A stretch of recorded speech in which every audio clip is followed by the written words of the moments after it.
கலைஞர் மகளிர் உரிமை திட்டம் சம்பந்தமாக தமிழ்நாடு அரசு ஒரு முக்கியமான தகவலை வெளியிட்டிருக்காங்க.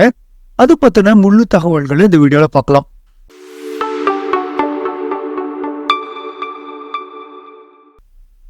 ஒரு கோடி மக்களுக்கு மேலாக மகளிர் பாத்தீங்கன்னா 1000 ரூபாய் பணம் 10 தவணைகளா அவங்க அக்கௌண்ட்ல வரவு வைக்கிற மூலியமா பெற்றுக்கொண்டு வந்துட்டு இருக்காங்க. இது வரைக்கும் பல லட்சம் பேர் எனக்கு பணம் வாங்குறதுக்கு தகுதி இருந்தும் பணம் என்னோட அக்கௌண்ட்டுக்கு வரலன்னு சொல்லி மேல்முறையீடு பண்ணியிருந்தீங்க.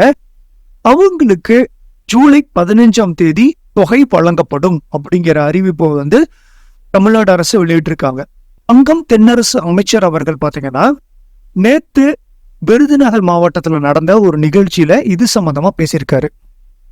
கலைஞர் மகளிர் உரிமை திட்டத்தின் கீழ் 1.13 கோடி மகளிர் மாதந்தோறும் 1000 பெறும் நிலையில் இத்திட்டத்தில் பல்வேறு காரணங்களாக விடுபட்ட 1.48 லட்சம் மகளிருக்கு ஜூலை 15 முதல் தொகை வழங்கப்படும் அப்படிங்கிறது சொல்லியிருக்காங்க. சோ அது மட்டும் இல்லாம இன்னொரு முக்கியமான தகவல் என்னன்னு பாத்தீங்க அப்படின்னா, நாளை 13/7/2024 அன்னைக்கு யார் யாருக்கெல்லாம் ₹1 உங்க அக்கௌண்ட்ல வரவு வைக்கப்படுதோ அவங்க எல்லாத்துக்குமே திங்கட்கிழமை 1000 ரூபாய் வழங்கப்படும் அப்படிங்கறத சொல்லியிருக்காங்க. அப்பீல் பண்ணிருந்தீங்க பாத்தீங்களா, அதாவது விண்ணப்பம் நிராகரிக்கப்பட்டவங்க இல்ல ஏற்றுக்கொள்ளப்படாதவங்க மேல்முறையீடு செஞ்சிருந்தீங்க. அவங்கள 1.48 லட்சம் பேருக்கு மகளிர் உரிமை தொகை 13/7/2024 அன்று ₹1 வரவு வைக்கப்படும் செக் பண்றதா சொல்லியிருக்காங்க.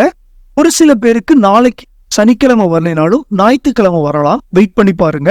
திங்கட்கிழமை 1000 ரூபாய் கண்டிப்பா வரவு வைக்கப்படும் அவங்க அக்கௌண்ட்டுக்கு அப்படிங்கிறது தெளிவு தமிழ்நாடு அரசு சொல்லியிருக்காங்க. இன்னும் சில பேர் பாத்தீங்கன்னா ஒரு சந்தேகம் இருக்கு, அதை கேட்டுட்டு இருக்கீங்க. என்னன்னா, புது அப்ளிகேஷன் எப்ப விடுவாங்க, எப்ப நாங்க அப்ளை பண்றது அப்படின்னு சொல்லி கேட்டிருக்கீங்க. அது சம்பந்தமாக தகவல் வந்த உடனே நம்ம சேனல்ல அப்லோட் பண்றோம்.